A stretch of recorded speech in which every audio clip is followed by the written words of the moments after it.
about this beautiful Dorsanee wig, y'all. This is a U-part wig. Your girl been into U-parts, and you know, just my natural hairline laid. There are 4 combs that go across the U-part area, and I'm going to put it right on this part, okay? Flip it out, right on the part. Clip it in. Same thing back here on this second comb. I'm gonna flip it out, right on that part. So the next style that we are going to do, again, super simple, very minimum leave out, a half up, half down look. So I'm going to leave out a couple pieces in the front. Like so. Pull this up.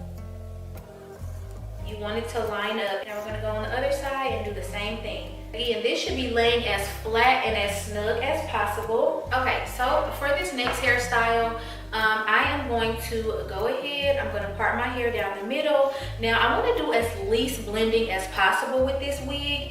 Again, I don't have a lot of braids, like so, and you can pull them to the back.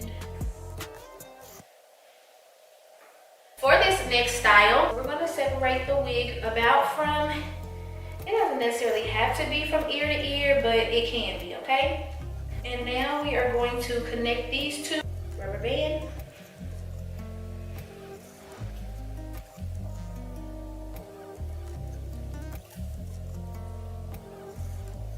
Okay. Got that together in the back. Again, I'm gonna just make sure that this is nice and sleek. We're gonna take this top section right here, right? So about, I would say from the ends of your eyebrows to the other ends, like so. We're gonna separate that. And you don't want it doesn't have to be a high ponytail. Make sure that this track is covered. So this is the final hairstyle, you guys, like so.